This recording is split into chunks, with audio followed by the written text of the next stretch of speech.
Sarayu mic పట్టుకొని stage మీదకి వెళ్ళి, చూడండి ఇక్కడ తినడానికి ఫుడ్ ఉంది, ఆడటానికి పాడటానికి అన్నీ ఉన్నాయి, కానీ ఇక్కడ ఇంకొక సర్ప్రైజ్ ఉంది. అదేంటో తెలుసా? ఈరోజు మన అందరి మధ్యలో ఒక జంట పెళ్లి చేసుకోబోతున్నారు. ఆ జంట మన మధ్యలోనే ఉన్నారు. అది ఎవరన్నది కూడా సర్ప్రైజే. ఇప్పుడు వాళ్ళ పెళ్లి పూర్తయిపోయిన తర్వాత అక్షింతలు తీసుకొని ఆశీర్వదించడానికి మీరందరూ రెడీగా ఉండండి, ఉంటారు కదా అని చెప్పడంతో ఓకే ఓకే ఉన్నాం అని అందరూ చెప్తూ ఉంటారు. లక్ష్మి చాలా కంగారు పడిపోతూ ఉంటుంది. అప్పుడే మనీషా లక్ష్మి దగ్గరికి వచ్చి, ఏంటి లక్ష్మి, ఎలా ఉంది నా ఓపెనింగ్ జలక్? సరేలే, నువ్వు ఫ్యామిలీని అంతటిని తీసుకువస్తావని నేను కూడా ఎక్స్పెక్ట్ చేయలేదు. సరేలే, మీ అందరి సమక్షంలోనే నేను మిత్ర చేత తాళి కట్టించుకుంటాను. అవును, మీరందరూ లేకుండా పెళ్లి చేసుకుంటే కిక్కేముంటుంది? ఇప్పుడు నువ్వు ఇలాగూ ఫ్యామిలీ తీసుకువచ్చావు, నేను మీ అందరి సమక్షంలో తాళి కట్టించుకుంటాను, మీరందరూ కూడా చూస్తూ ఉంటే చాలా బాగుంటుంది కదా అని మనీషా అంటే, ఆయనకి నిన్ను పెళ్లి చేసుకోవటం ఇష్టం లేదు, ఆయన నాతోనే ఉంటానని అనుకుంటున్నాడు, ఆయన నీ మెడలో తాళి కట్టడు, నేను పక్కన ఉండగా ఆయన నిన్ను అస్సలు పెళ్లి చేసుకోడు అని లక్ష్మి అంటే, చూడు లక్ష్మి, నువ్వు పక్కన ఉండగానే మిత్ర నా మెడలో తాళి కడతాడు.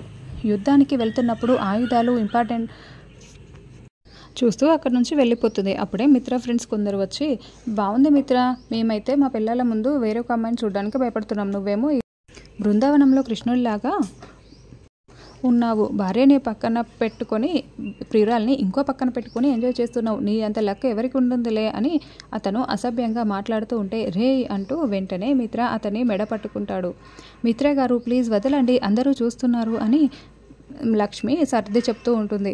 నేను అందుకే లక్ష్మి రానని చెప్పాను, అయినా కూడా నువ్వు వినలేదు. చూడు వీడు ఎలా మాట్లాడాడో, వీడు ఇలా మాట్లాడితే నాకు కోపం రాదా అని అతన్ని మిత్ర వదిలేస్తాడు. అతడు అక్కడి నుంచి వెళ్ళిపోతాడు. మిత్ర గారు మీరు నాతో ఇలా రండి అని మిత్రని లక్ష్మి పక్కకు తీసుకువెళ్తూ ఉంటుంది, సర్ది చెప్తూ ఉంటుంది. ఇదంతా చూస్తున్న సరయు, మనం ఎంత మిత్రని రెచ్చగొట్టినా కూడా ఈ లక్ష్మి కూల్ చేస్తుంది మనీషా, లక్ష్మి పక్కన ఉండగా నువ్వు మిత్రని పెళ్లి చేసుకోవడం అసాధ్యం అని సరయు చెప్తే, అందుకే లక్ష్మి ఫ్యామిలీ మెంబర్స్ అందరూ కూడా ఇక్కడి నుంచి వెళ్ళిపోవాలి, మిత్ర మాత్రమే ఇక్కడ ఉండాలి, అందుకు నా దగ్గర ఒక ప్లాన్ ఉంది, చూస్తూ ఉండు అని వెంటనే ఒక బుకే పట్టుకొని లక్ష్మి దగ్గరికి వెళ్తుంది. నువ్వెందుకు వచ్చావు అని లక్ష్మి అరుస్తూ ఉంటుంది. లక్ష్మి, నేను ఏం తెచ్చాను, ఒక బొకే తెచ్చాను, కానీ ఇందులో ఏముందో తెలుసా అని మనీషా లక్ష్మితో మాట్లాడుతూ ఉంటుంది.